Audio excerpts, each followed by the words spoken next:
Vamos a empezar a compartir pantalla.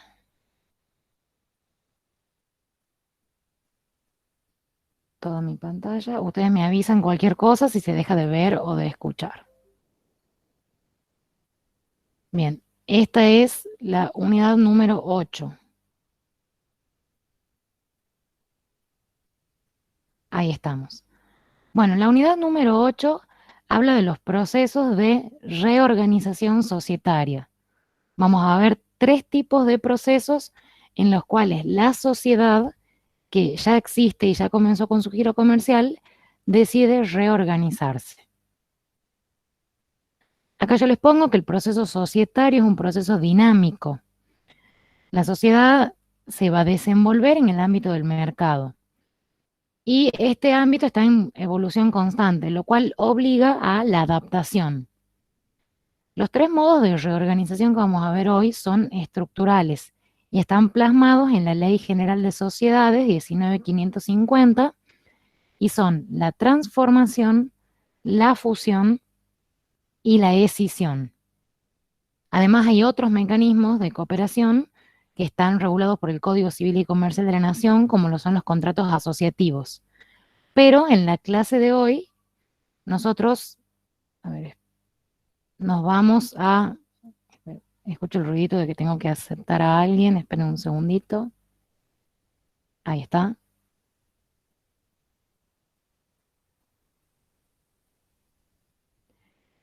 Pero en la clase de hoy nosotros nos vamos a concentrar en estos tres procedimientos.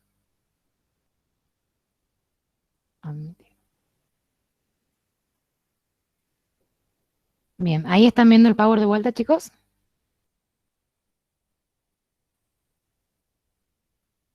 Sí, doctora. Sí, Sí, bien, buenísimo. doctora. Perfecto. Nos vamos a concentrar entonces en estos tres modos de reorganización estructural: transformación, fusión y escisión. Voy a intentar que sea lo más gráfico posible para que se entienda. El primer tipo de reorganización societaria que vemos es la transformación, que está regulada en la Ley General de Sociedades del artículo 74 al 81. Bueno, ¿qué significa la transformación? ¿Qué es lo que se transforma? Implica la modificación del tipo social. Si ustedes se acuerdan, nosotros en la primera clase, cuando dábamos una pequeña idea de este concepto del tipo social, bueno, ¿qué eran los tipos? Y yo les ponía el ejemplo ilustrativo que siempre da Vítolo y que los profesores solemos utilizarlos, que era el de la sastrería. Vítolo les decía a ustedes, si yo voy a una sastrería y tengo un perchero con distintos trajes colgados, esos trajes son los tipos societarios. Esos trajes, que son los tipos societarios que están regulados en nuestra Ley General de Sociedades, están colgados en el perchero. Entonces, las personas que decidían constituir una sociedad debían ingresar a esta sastrería y elegir cuál traje se adaptaba mejor a sus necesidades. La transformación, que es un proceso de reorganización societaria, lo que, lo que nos quiere... A ver, esperen ahí. Entro y salgo para aceptar a los chicos que recién se están incorporando. Bien, en esta transformación societaria, siguiendo el ejemplo de la sastrería, es una sociedad, como les dice el Power, típica y regular, es decir, ya existe y se eligieron uno de los tipos previstos por la ley, es decir, que no están incluidas las sociedades de la sección cuarta, solamente las sociedades que eligieron alguno de los tipos regulados por la ley. Es decir, se eligió uno de los trajes, tienen puesto ese traje y ahora lo que quiere hacer es cambiarse el traje, pero únicamente cambiar el traje. La sociedad no deja de existir, no se disuelve, no se liquida y no pierde su identidad. Sigue siendo el mismo sujeto de derecho. Es la misma persona jurídica que toma la decisión de abandonar el tipo legal con el que venía existiendo y adoptar otro tipo. ¿Cuál es el fundamento? Lo que veíamos hace un rato, que la sociedad tiene un giro comercial, se desenvuelve en el ámbito del mercado y hay que adaptarse a los cambios y a la evolución. Entonces, quizás el tipo que elegimos al momento de constituir la sociedad ya no es el tipo que hoy necesitamos para subsistir. Ya no es suficiente para satisfacer las necesidades y cumplir el objeto que la sociedad se propuso. Entonces, supongamos que la sociedad se constituye con el tipo SRL y ahora quiere cambiar a SA. Eso es la transformación.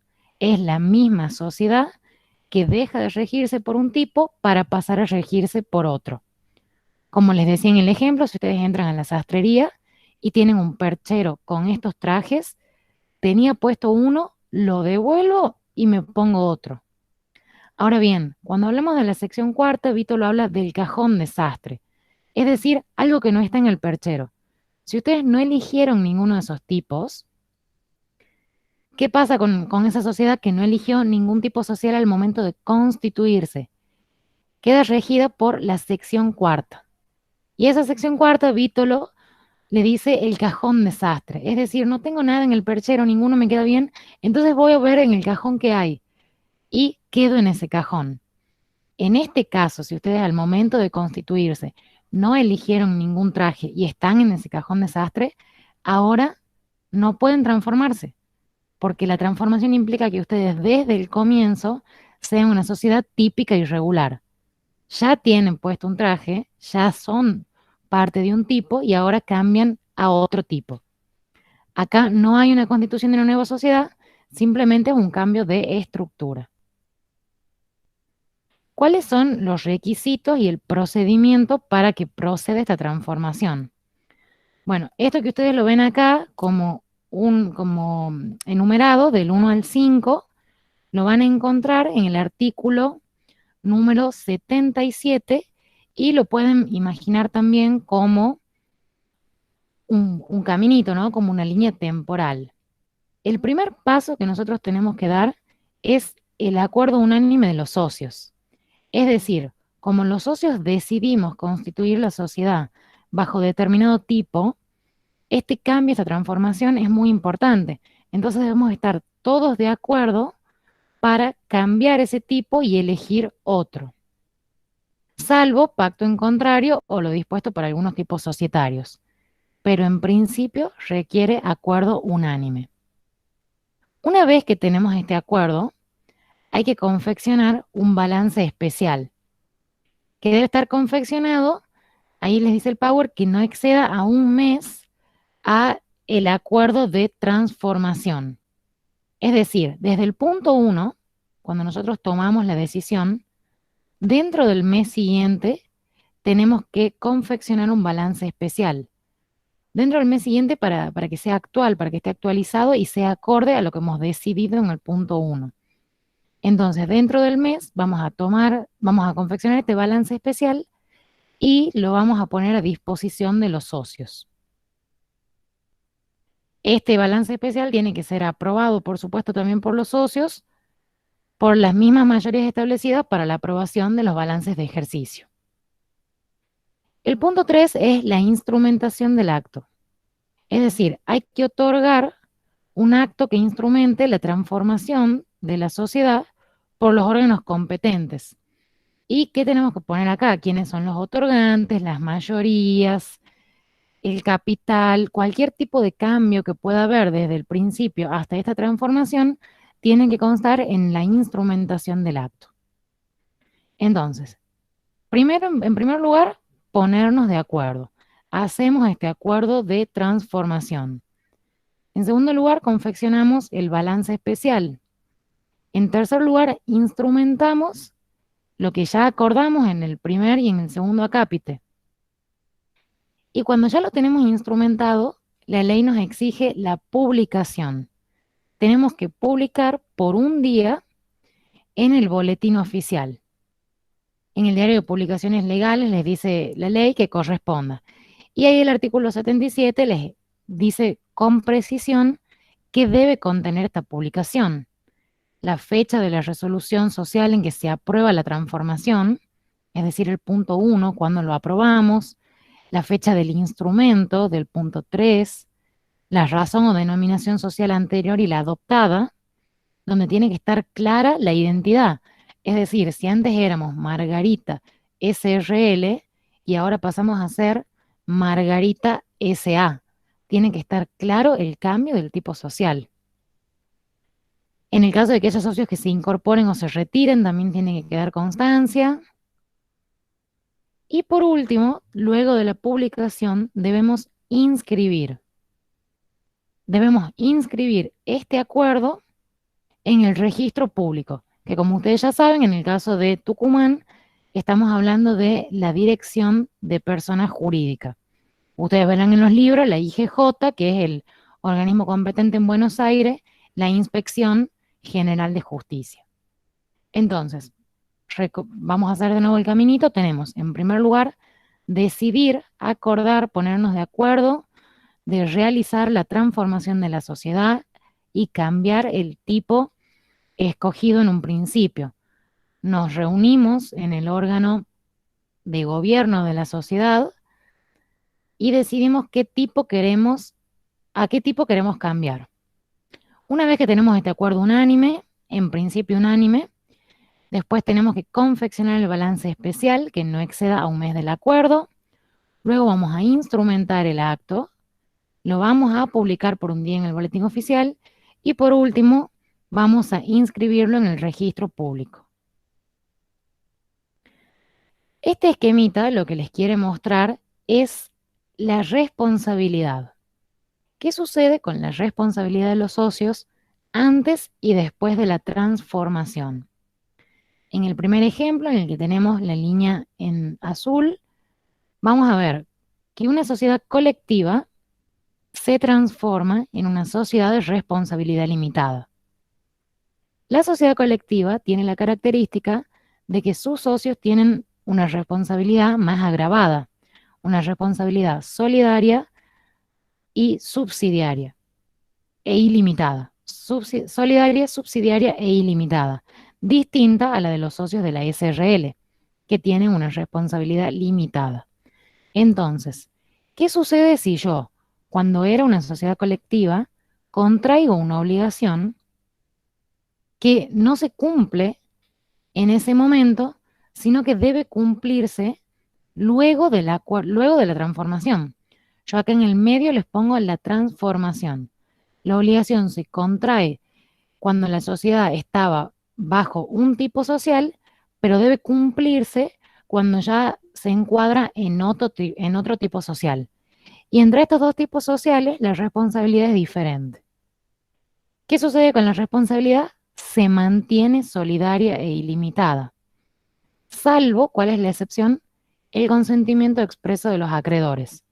¿Por qué? Porque los acreedores serían los que potencialmente podrían verse perjudicados si estos socios que contrajeron una obligación bajo un tipo limitan ahora su responsabilidad bajo el nuevo tipo acogido. Entonces, la responsabilidad se mantiene en protección de sus terceros acreedores, salvo que ellos presten su expreso consentimiento. Y en ese caso podrían limitarla. Pero al Profe, principio, pregunta, sí, disculpe. sí, dígame. Entonces sería una SRL con la responsabilidad subsidiaria, solidaria e ilimitada. En principio se mantiene la responsabilidad de los socios, salvo el acuerdo expreso.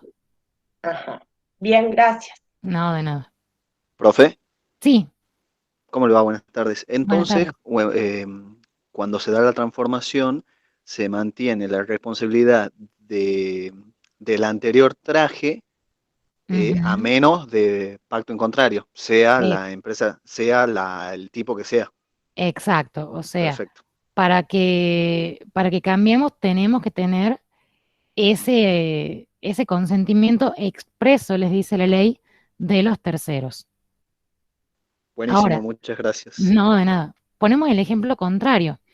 ¿Qué pasa si la responsabilidad antes tenía una SRL con responsabilidad limitada y nos transformamos en una sociedad colectiva. Bueno, en ese caso sucede lo mismo, la responsabilidad se mantiene limitada, salvo, acá cambiamos, salvo consentimiento expreso de los socios. ¿Por qué? Si yo me mantengo en la responsabilidad limitada. Ahora, si los socios queremos cambiar y tener una responsabilidad ilimitada, a los terceros no los perjudicamos, al contrario. Entonces, en este caso, en el ejemplo contrario, el consentimiento expreso no va a ser ya de los acreedores, sino va a ser de los socios, porque serían los que se verían perjudicados por este cambio en la responsabilidad.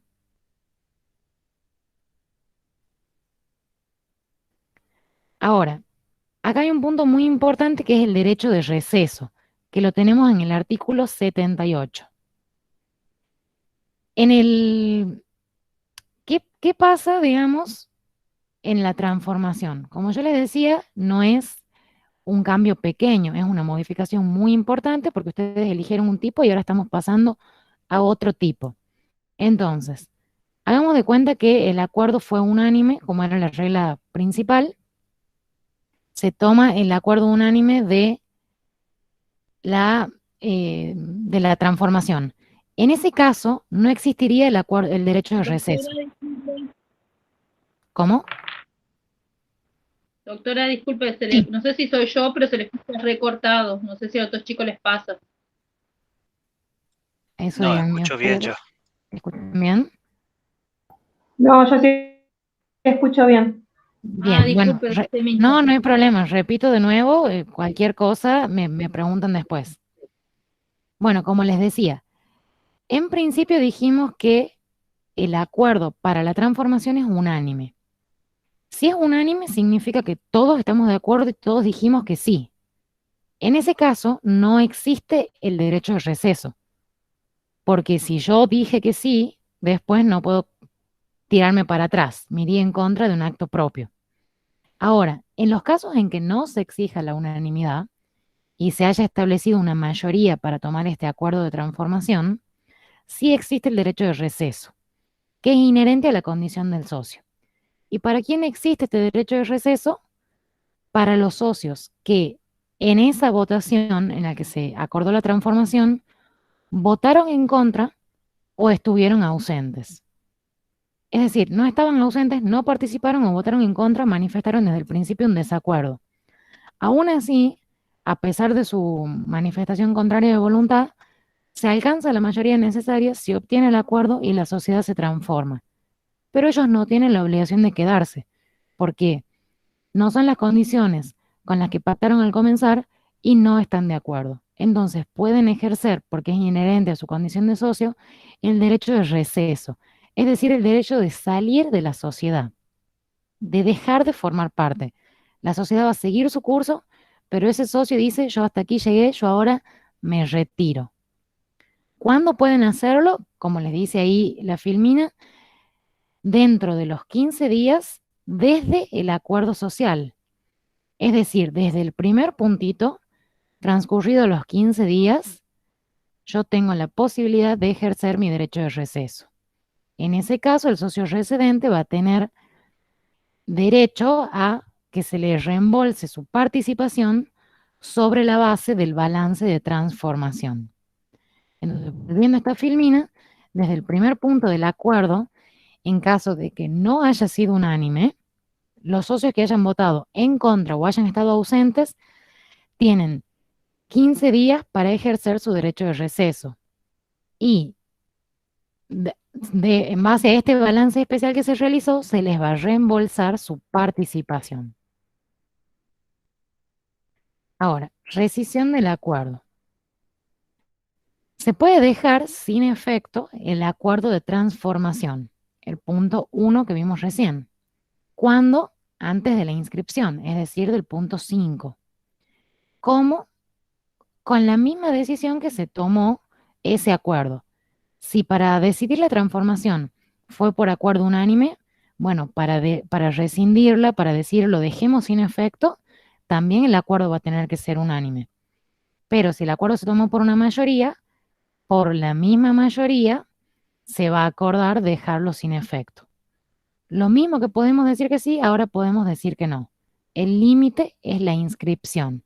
Una vez inscripto el acuerdo de transformación en el registro público, ya no podemos volver atrás.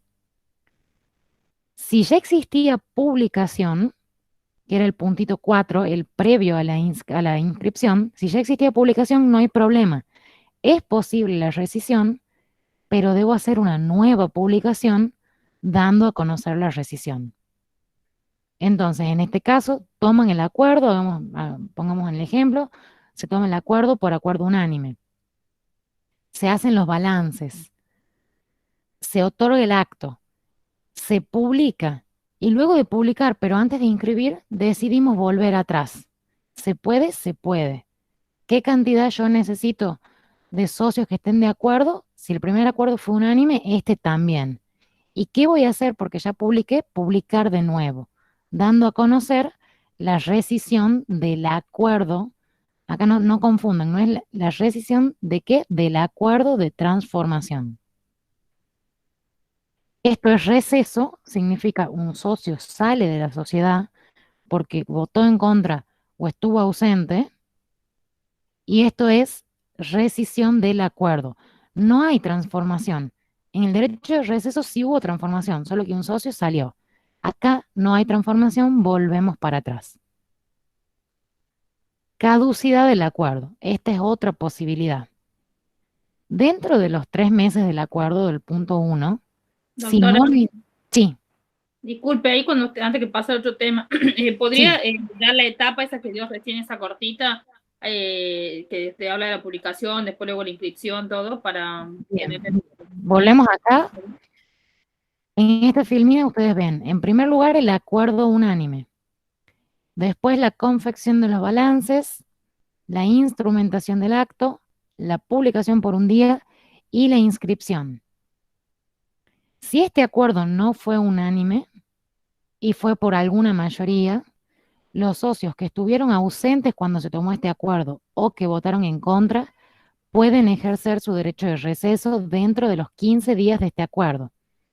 Si dentro de los 15 días de este acuerdo ejercen su derecho de receso, en base a este balance especial, se les va a reembolsar su parte. En ese caso, el acuerdo sí se produce, la transformación se produce. La SRL pasa a ser SA o la sociedad colectiva pasa a ser SRL.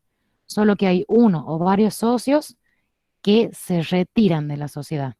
Dejan de participar porque no están de acuerdo con esta transformación y la ley los avala y les otorga este derecho de receder.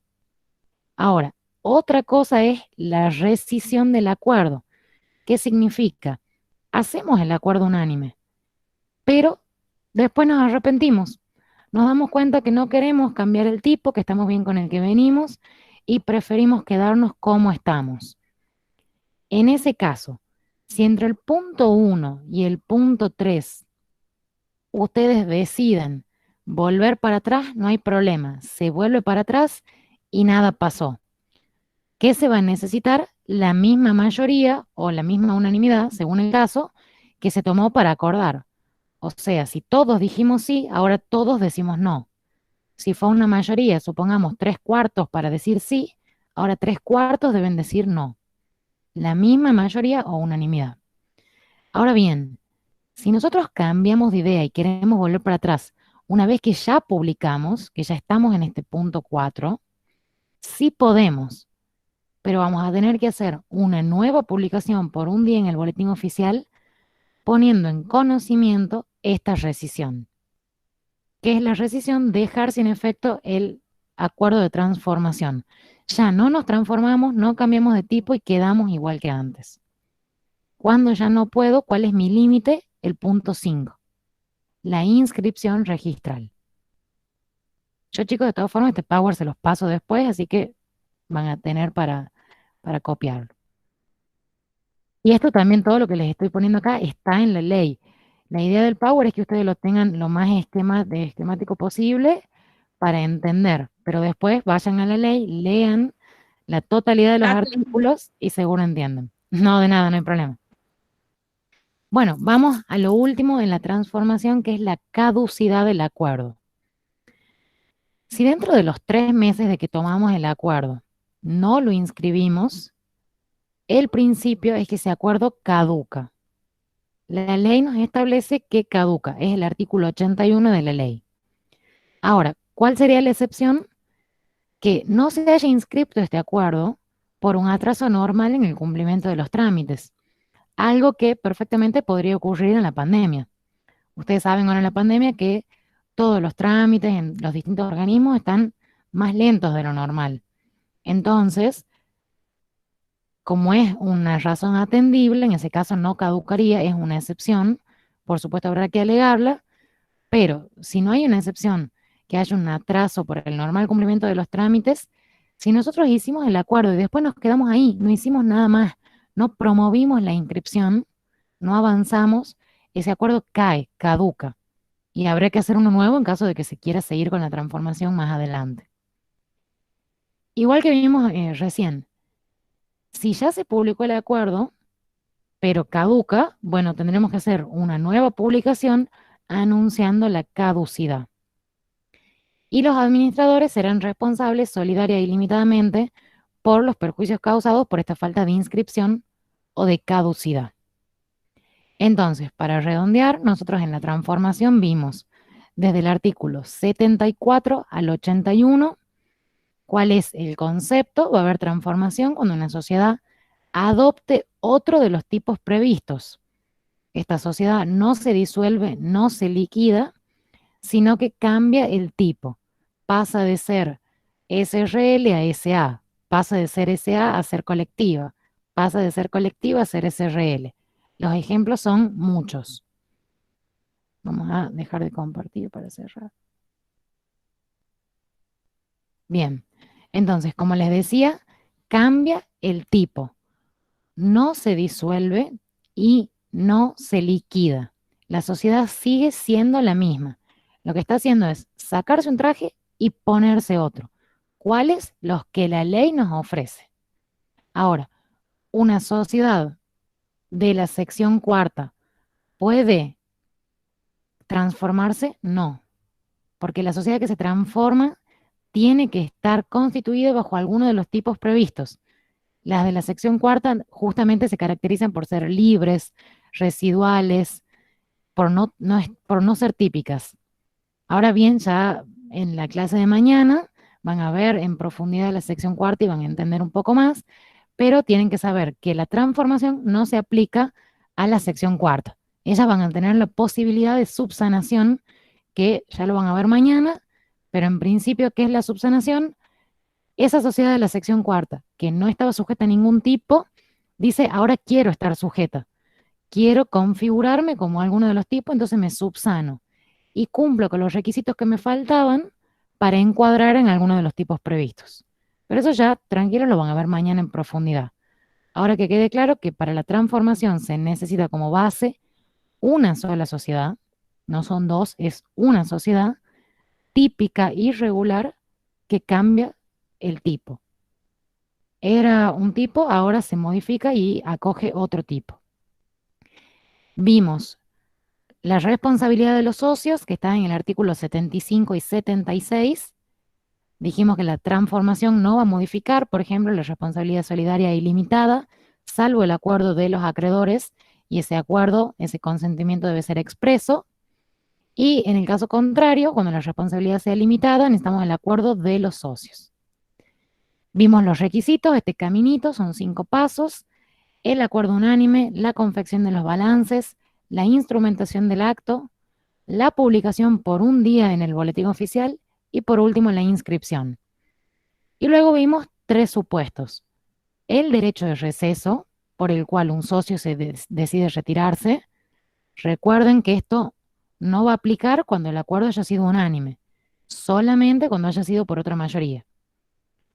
Vimos la posibilidad de rescisión del acuerdo, es decir, decidimos transformarnos, ahora cambiamos de idea, volvemos para atrás, no queremos transformar, nos dimos cuenta que no era lo óptimo y decidimos rescindir ese acuerdo. Y por último vimos la caducidad del acuerdo. Todo esto del 70. Doctora, Sí, ¿me podría explicar, por favor, qué sería la preferencia de los socios sobre la parte que le corresponde al socio referente? la preferencia de los socios sobre... Sí, No, el socio residente, me parece que estamos mezclando temas. En este caso, derecho de preferencia, sí, pero en este caso un socio que ejerce el derecho de receso, sí. él se va y se le reembolsa su parte, él se la lleva. Él tiene derecho a esa participación. Acá no está, el derecho de preferencia ya lo vamos a ver después, eh, pero en este caso que estamos explicando, el socio se lleva su parte. O sea, en base al balance especial que se haya determinado, el socio se va a llevar su parte. Ahora, si ingresan nuevos socios, es otro tema, ya vamos a profundizar más adelante. Pero por Perfecto. ahora, que quede claro esto que vamos viendo. Bueno, muchas gracias. No hay problema. Pasamos ahora a otro tipo de reorganización societaria. Vimos el primero que es la transformación, ahora vamos a ver la fusión. Vuelvo a compartirles, así vemos la fusión. Bien. La fusión está regulada en la Ley General de Sociedades desde el artículo 82 al artículo 87. Y este fenómeno se denomina concentración de empresas. Yo les decía que en la transformación interviene una sola sociedad que cambia su tipo. En la fusión, cuando ustedes den una definición, nunca pueden decir la fusión ocurre cuando una sociedad, no. Siempre deben intervenir necesariamente dos o más sociedades. Es un fenómeno de unión, de concentración. En la transformación, la sociedad, la única, no se disuelve ni se liquida. En este caso, para la fusión, estas sociedades se disuelven sin liquidarse. Ya lo profundizamos ahora. Hay dos tipos de fusión, la fusión propiamente dicha y la fusión-absorción. Yo les preparé este esquemita para que se entienda bien. Vamos a la fusión propiamente dicha. Tenemos dos sociedades, las sociedades que están en rosa, la sociedad A y la sociedad B. Estas sociedades se disuelven sin liquidarse, es decir, que dejan de existir, pero no van a entrar en el proceso de liquidación que vimos en la clase anterior, sino que su patrimonio, tal y como está, va a pasar a formar parte de una nueva sociedad que es la sociedad C. Estas dos sociedades se unen, pero ¿por qué decimos que ya no es A ni B, sino que C? Dejan de existir para formar una nueva, la cual va a estar compuesta por los patrimonios de sus precedentes. Sociedad A y sociedad B se disuelven, no se liquidan y su patrimonio, tal como está, ingresa a la sociedad C, que es una nueva sociedad. En el otro tipo de fusión, que es la fusión-absorción, tenemos dos sociedades de base, la sociedad A y la sociedad B, pero en este caso, solamente la sociedad B, en el ejemplo, va a ser la que se disuelve sin liquidarse, para que su patrimonio, tal y como está, ingrese a la sociedad A, que va a ser la sociedad absorbente o incorporante, la cual, como ven en el esquema, se agranda. Está más grande acá que acá, porque ahora tiene su patrimonio y además tiene el de B. Pero esta es fusión-absorción porque, supongamos, le pongamos nombres. Esta era, yo siempre les digo la Margarita, la Margarita SA. Y esta era la Cascada SA. La Cascada deja de existir y todo su patrimonio pasa a la Margarita, que va a tener un aumento en su capital, va a ampliar, pero sigue siendo la Margarita, sigue siendo la sociedad A. En cambio, en este caso, la sociedad A y la sociedad B dejan de existir y esta es una completamente nueva, que nace desde el principio con todo de cero. ¿Cuál es el requisito o procedimiento? Vamos, si ustedes ven, igual que en la transformación, vamos a hacer un caminito que acá tiene un paso más. El primer punto es el compromiso previo de fusión.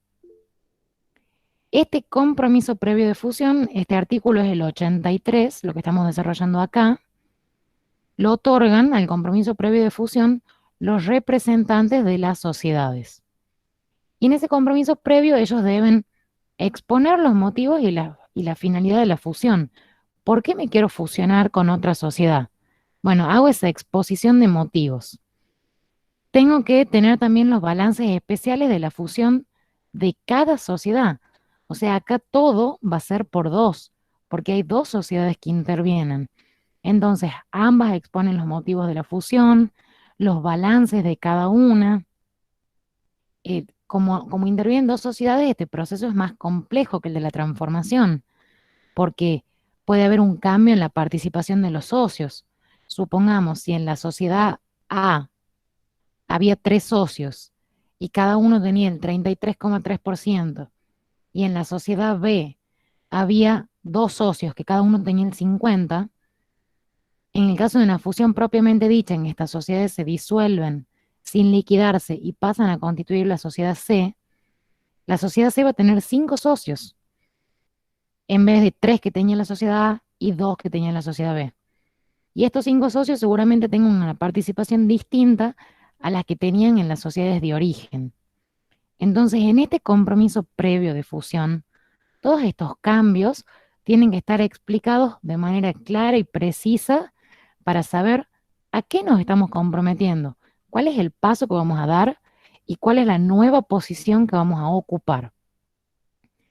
Tiene que estar el proyecto de contrato o de estatuto de la nueva sociedad, en el caso de la fusión propiamente dicha, o las modificaciones al contrato en el caso de la fusión-absorción. En la fusión-absorción no hay una nueva sociedad, es una que absorbe a otra y se agranda. Entonces, las modificaciones. Y también todas las limitaciones que se hayan establecido en base a la administración, todo esto debe constar, el artículo les indica punto por punto, en el compromiso previo de fusión. Yo entre paréntesis les puse los balances especiales como algo muy importante, pero son varios los puntitos que van a estar contenidos en este compromiso previo de fusión. En segundo lugar, este compromiso que yo tengo, con todo su contenido que es muy amplio y como les decía es complejo porque intervienen dos sociedades, ese compromiso lo firmaron, lo otorgaron los representantes de la sociedad A y de la sociedad B. Y ahora tienen que llevarlo al órgano de gobierno de cada sociedad para que se apruebe.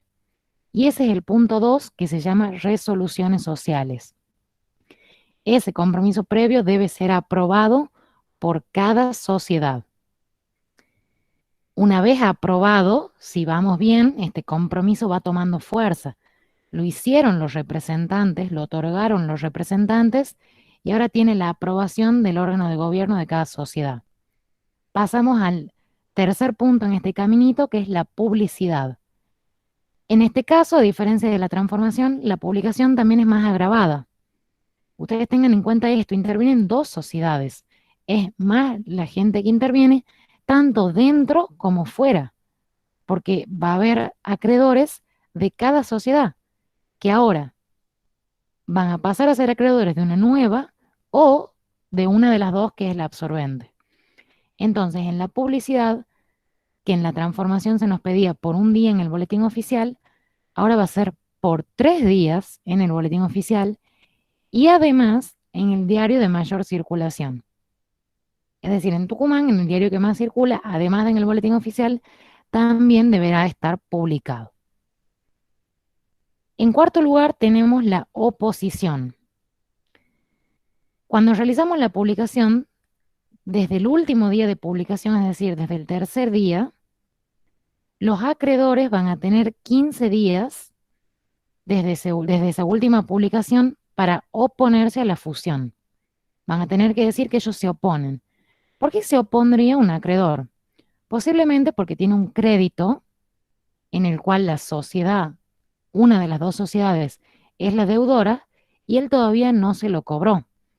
Entonces, ¿qué es lo que busca con la oposición? Cobrar su crédito o, en su defecto, ser garantizado, estar seguro. Dejo de compartir un segundo para aceptar que ahí escucho el sonidito. Ahí está. ¿Por qué se quiere oponer el acreedor? Porque busca garantizar su crédito.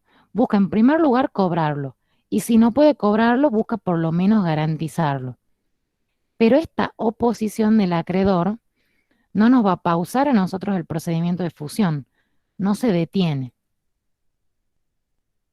Bien, ahí seguimos compartiendo. No se impide que se prosiga con el acuerdo de fusión, pero lo que no se va a poder otorgar es el siguiente punto.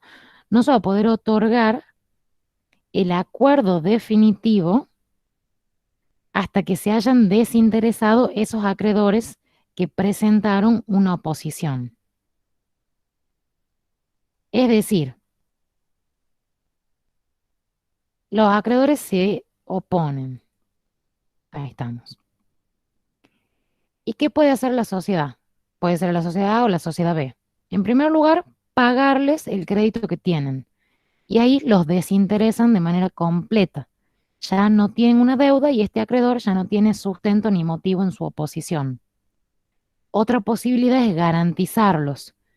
Garantizarle a ese acreedor que se va a cobrar su deuda, luego su crédito va a poder cobrarlo luego de la fusión. Una vez garantizado, ya el acuerdo definitivo se podrá otorgar. Bueno, vamos al punto 5, acuerdo definitivo de fusión. Una vez que se hayan cumplido todos los pasos anteriores, se va a otorgar el acuerdo definitivo. ¿Quién lo va a otorgar? Los representantes de ambas sociedades. Y este acuerdo debe contener las resoluciones aprobatorias que están en el punto 2, la nómina de los socios que hayan ejercido el derecho de receso, en este caso también van a poder receder, como vimos en la transformación. Si hubo acreedores que se opusieron, también va a tener que constar. En los balances especiales, bueno, todos los detalles van a tener que constar, como lo dice el artículo 83, en el acuerdo definitivo de fusión. Y este acuerdo será el que se va a inscribir en el registro público. ¿Cuáles son los efectos de la fusión? Bueno, en primer lugar, la disolución de las sociedades fusionantes. En el primer caso de fusión propiamente dicha, si volvemos a este esquema, la disolución de la sociedad A y de la sociedad B. Después tenemos otro efecto de la fusión va a ser la constitución de una nueva sociedad, si es una fusión propiamente dicha, de la sociedad C. Constitución de una nueva sociedad. O el aumento del capital de la sociedad absorbente en el caso de la fusión-absorción. Otro efecto, la adquisición por parte de la nueva sociedad o de la sociedad absorbente de la totalidad de los derechos y obligaciones de las sociedades disueltas. Y por último, la transferencia total de los patrimonios de las sociedades fusionantes a la nueva sociedad, en la fusión propiamente dicha, o a la sociedad absorbente al inscribirse en el registro público de comercio. Es decir, ustedes siempre que estén estudiando vuelvan a este esquema para saber cuál es el efecto. Se disuelve A y B, nace C. Una vez que C se inscribe, tiene todo el patrimonio de A y B. En este caso no nace ninguna nueva sociedad. La sociedad absorbente o incorporante va a aumentar su capital y una vez inscrito el acuerdo, esta se disuelve y la sociedad A va a adquirir todo el patrimonio, los derechos y obligaciones de B. Va a seguir con los que ya tenía y va a adquirir los de B. En cambio, en esta, C va a adquirir los de A y los de B. ¿Vamos bien hasta acá, chicos? ¿Se entiende con el esquema? Doctor, una consulta puede ser, por favor. Sí, dígame. Por ejemplo, usted, cuando hacemos el caso de fusión, no me queda claro si puede ser fusionar de dos sociedades de diferentes tipos sociales.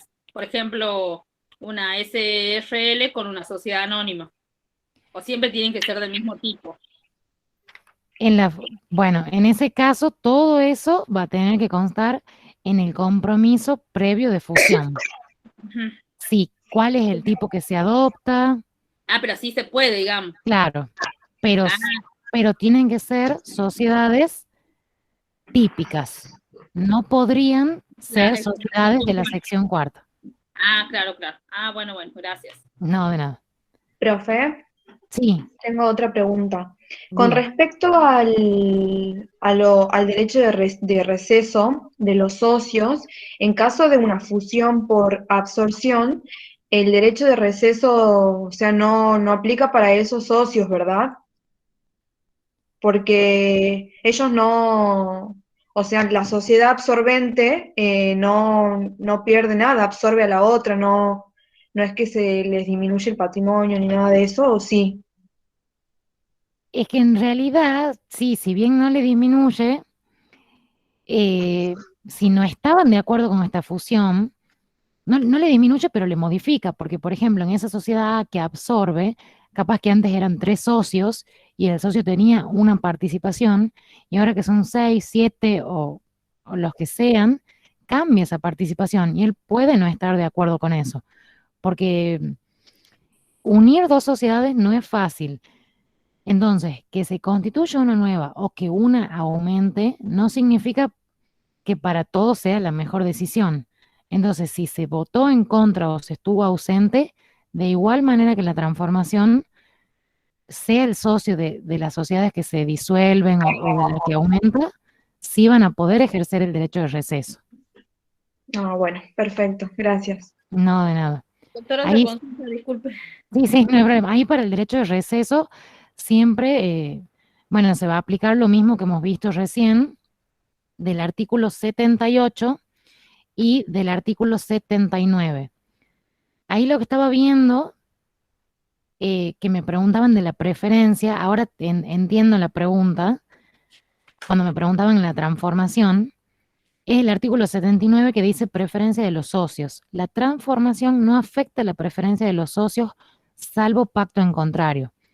Esto quiere decir que si en el primer, si en la transformación, en el primer tipo, los socios tenían una preferencia, ya sea patrimonial o política, eso no se modifica, salvo que se deje constancia en el acuerdo de transformación. O sea, las cosas, salvo que las diga expresamente, no cambian. Si los socios tienen alguna preferencia, las siguen teniendo aunque cambien el tipo, salvo que se lo deje expresamente plasmado. Esto por la pregunta que me habían hecho antes, que yo no había entendido qué me estaban preguntando. Ahora sí, Gracias, doctora. nada, de nada. Sí, Disculpe. La pregunta era en cuanto a la fusión, volviendo a la fusión, sí. cuando se hace la fusión, ¿cómo queda la distribución de porcentaje de cada socio en cuanto a las ganancias?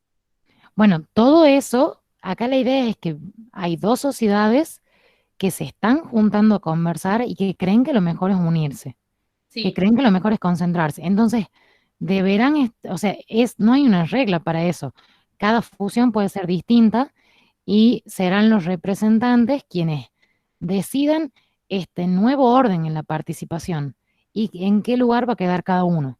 Ahora, esta decisión, este esquema que pueden, este proyecto que se ofrece, digamos, en este compromiso previo de fusión, en el que decimos, bueno, el nuevo orden va a ser este, la participación va a ser tal, el nuevo conjunto de socios va a estar formado por tales, después tienen que aprobarse.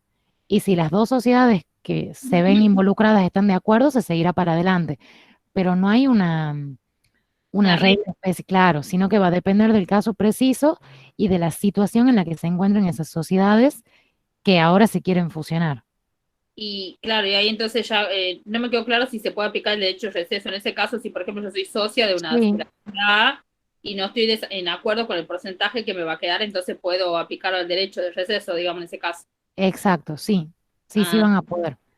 Si ah, ustedes no están de acuerdo, votaron en contra o estuvieron ausentes, pueden receder y se les va a devolver su participación en base al último balance que se haya realizado. Ah, listo. ¿Y acá también va en balance las dos sociedades al momento de la fusión? Exacto. Nosotros en la transformación todo lo tenemos en base a una sola. En la fusión todo es de a dos. Todo va por duplicado. Ah, bueno, gracias. Nada de nada.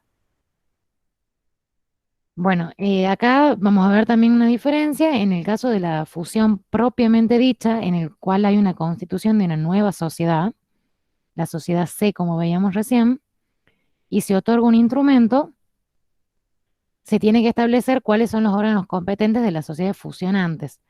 O sea, ¿quiénes van a otorgar el instrumento? Los órganos competentes de cada sociedad. De A y de B vendrán los representantes para otorgar el instrumento. Estas sociedades A y B que desaparecen, en el registro público estaban inscriptas. Entonces ahora tenemos que cancelar su inscripción porque se disuelven. ¿Quién va a ser la encargada de cancelar esta inscripción? El órgano de administración, pero ahora de la nueva sociedad. Es decir, el instrumento donde queda plasmada la fusión, ¿quiénes lo llevan a cabo? Los representantes de las sociedades anteriores, de A y de B, que son las fusionantes. Ahora, cuando ese instrumento ya está firme, ya todos lo aprobamos y se lo inscribe, la cancelación de A y de B, que dejan de existir, va a estar a cargo del órgano de administración de C, que es la nueva sociedad que ahora existe. Y esa inscripción no requiere publicación previa. Directamente se cancela. Vamos al registro y cancelamos. En el caso de la fusión por absorción, en el cual hay una incorporación, no hay una nueva sociedad, lo que hay es una reforma del contrato del estatuto de la sociedad absorbente o incorporante. Y en este caso, la cancelación de la sociedad fusionante va a ser a cargo del órgano de administración de la sociedad absorbente. Es decir, A absorbe a B. La reforma del contrato o estatuto la hacen entre los dos. Una vez que queda firme la fusión por absorción y B se disuelve, serán los representantes de A quienes lleven a cargo esa cancelación. Ahora, otra cosa que quiero dejar claro. En el ejemplo, para que sea lo más simple posible, nosotros estamos haciendo con dos sociedades, con A y B que forman C o con A y B que aumentan a A, que B se absorbe dentro de A. Pero perfectamente el ejemplo podría ser que A, B, C y D desaparecen y forman E. Es decir, el artículo empieza diciendo, hay fusión cuando dos o más sociedades. Yo les estoy dando el ejemplo en el que dos sociedades se disuelven, pero se pueden disolver tres y formar una nueva. O una sociedad puede absorber en vez de una, dos. ¿Sí? Este ejemplo es para que se entienda, es como el más simple, pero la fusión puede ver involucradas más sociedades. Pueden ser muchas las que se disuelvan para fusionarse o para incorporarse a otra. Bien, ¿qué sucede con la administración y con la representación? Esto lo tenemos en el artículo 84, en el final, que nos dice que hasta el acuerdo definitivo de fusión va a estar a cargo de la administración de cada sociedad el órgano de administración de cada una. Es decir, A y B van a seguir administradas por sus respectivos órganos de administración. Una vez que se otorgue el acuerdo definitivo, ya la administración y la representación van a estar a cargo, en el primer ejemplo, del órgano de administración de la sociedad C. Y en el segundo ejemplo, de la sociedad A, que es la absorbente o la incorporante. Y ahí les ponemos el asterisco de excepción, siempre pacto en contrario en el compromiso previo. Es decir, en el primer puntito que vimos el compromiso previo de fusión, yo hoy puedo acordar todo. Ahí nos sentamos, charlamos, conversamos y a estas reglas generales podemos tomar otro camino porque nos parece que es el más conveniente para el caso puntual.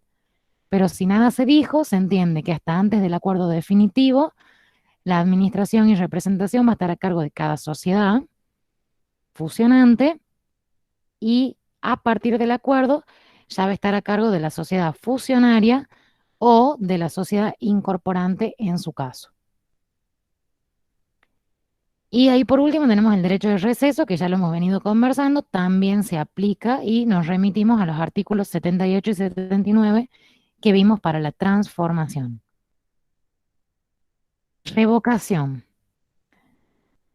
Acá tenemos que distinguir entre revocar y rescindir. El compromiso previo de fusión puede revocarse si no se obtienen todas las resoluciones aprobatorias en el plazo de 3 meses. Y las resoluciones aprobatorias mientras no se haya otorgado el acuerdo definitivo. Vamos abajo, veamos la línea de tiempo. En el compromiso previo de fusión, yo les decía recién, ¿quién lo otorga? Los representantes de cada sociedad, de A y de B. Otorgan este compromiso previo. Después, ese papel en común, ese instrumento que hicieron juntos, cada uno lo va a llevar a que se apruebe en el órgano de gobierno de cada sociedad. Ese compromiso previo lo va a aprobar el órgano de gobierno de A y el órgano de gobierno de B. Si no, y una vez que está aprobado, ya vamos a pasar al acuerdo definitivo. Hasta antes de que se otorgue este acuerdo definitivo, hasta acá, antes de otorgarlo, si no se obtienen las mayorías, se revoca. Este compromiso previo se revoca porque no logré la aprobación. Si ya logré la aprobación y tengo el acuerdo definitivo de fusión, ya estoy muy avanzada, sociedad A y sociedad B dijeron que sí, tenemos el acuerdo definitivo, estamos publicándolo y nos falta la inscripción, hasta antes de la inscripción se puede rescindir. Pero acá es más gravoso, porque acá implica 2 sociedades, puede haber perjuicios para esas sociedades que ya estaban en el acuerdo definitivo, entonces la demanda va a ser en sede judicial y hay que invocarse un justo motivo para volver atrás. A diferencia de lo que ocurría en la transformación, en el cual es una sola la sociedad involucrada, no hay que ir a la justicia en un principio y se puede volver atrás por decisión de los socios. En este caso, una vez que yo pasé el acuerdo definitivo, para rescindir necesito un justo motivo antes de la inscripción y voy a tener que realizar una demanda en sede judicial. Con esto terminamos la fusión y vamos a pasar al último tipo de reorganización societaria, que es la escisión. Cada vez lo vamos complicando un poquito más. Primero la transformación teníamos la transformación es una sola. Tengo un tipo, me cambio a otro. Después hemos pasado a la fusión y hemos dicho que era un fenómeno de concentración de empresas y vimos que hay 2 tipos. Bueno, ahora vamos a pasar a la escisión, que es el fenómeno contrario al anterior. En el anterior unimos, concentramos, bueno, en este separamos, desmembramos. La escisión es la separación de sociedades. Y tenemos 3 tipos.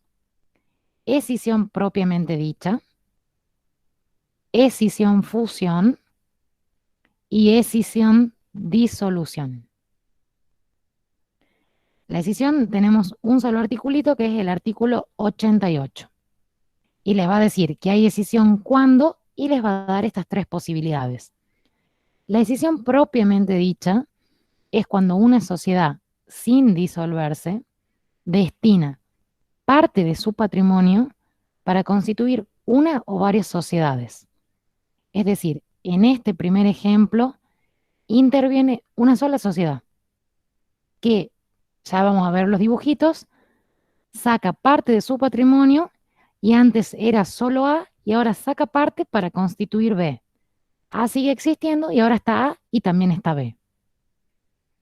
En segundo lugar tenemos la escisión fusión. Es cuando una sociedad sin disolverse destina parte de su patrimonio, hasta acá vamos igual, para fusionarse con otras ya existentes o participar con ellas en la creación de una nueva sociedad. Y por último tenemos la escisión-disolución, en la cual una sociedad se disuelve por completo, pero sin liquidarse, para constituir con la totalidad de su patrimonio nuevas sociedades. Ahora, todo esto que quizás en palabras parece complicado, vamos a verlo en gráfico para que se entienda lo mejor posible. El primer ejemplo es la escisión propiamente dicha. Tenemos la sociedad A y yo les pongo ahí una línea de puntos para que ustedes vean que con esta parte de su patrimonio la separa, la escinde, la desmembra y constituye la sociedad B. Pero A sigue existiendo, no está tachada. Por eso la línea de puntos. Solo va a separar esta parte para constituir B. Sigue existiendo A, pero ahora existe A y existe B. Otro ejemplo sería el mismo, pero imagínense que A sea una sociedad enorme, que tenga un capital muy importante. Entonces, separando una parte, puede seguir existiendo y además puede constituir con esa parte que separa dos sociedades, B y C. Es tal su patrimonio que le da esa posibilidad. Esta es la fusión propiamente dicha. Una sociedad, sin disolverse, destina parte de su patrimonio para constituir una nueva sociedad o varias nuevas sociedades. Escisión-fusión. Una sociedad, sin disolverse, destina parte de su patrimonio para fusionarse a otra. A sigue existiendo, destina parte de su patrimonio a B y B crece, pero A no desaparece, a diferencia de la fusión-absorción. A sigue existiendo, separó una parte para que B crezca.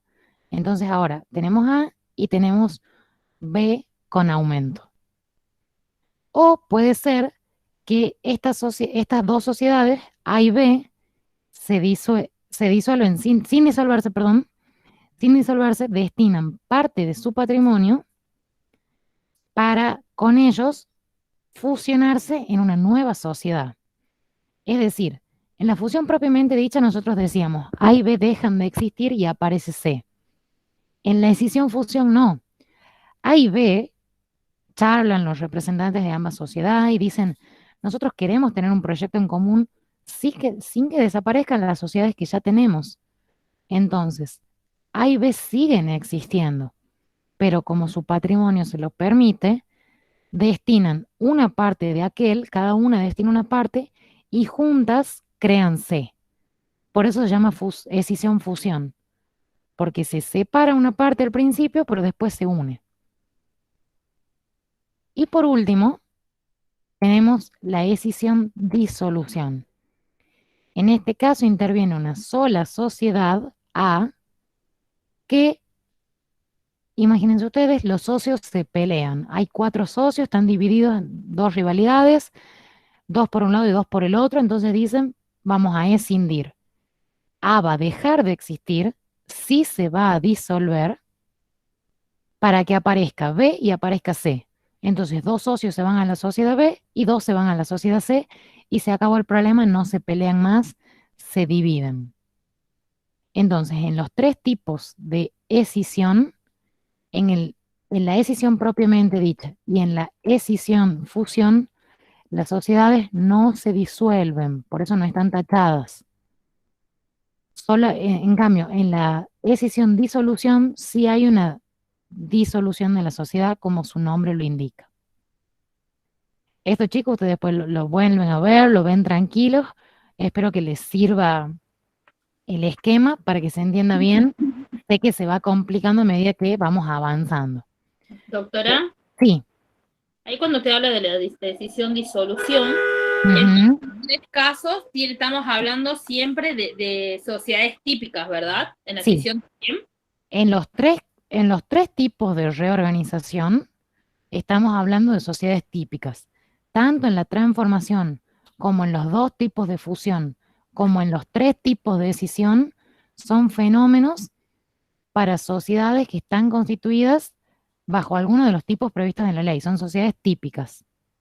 Y en el caso que haya una sociedad, como usted dice, por ejemplo, que solamente sea A, pero que tenga 2 socios en vez de 4, y Sí, ellos deciden directamente o sea, separarse, pero sí. sin querer formar otra sociedad, ¿cómo se llamaría eso? No, en ese caso hay dos posibilidades. Si ellos quieren separarse, son dos socios, se quieren separar, pueden. O que la sociedad deje de existir y no existan nuevas, en ese caso, ¿qué estarían haciendo ellos? Disolviendo la sociedad. Sí, Una de las causales disolutorias que nosotros veíamos es el acuerdo de los socios. Como esos dos socios dijeron, constituyamos esta sociedad, ahora pueden decir, no nos llevamos bien, ya no queremos que exista más. Y se sí, disuelve.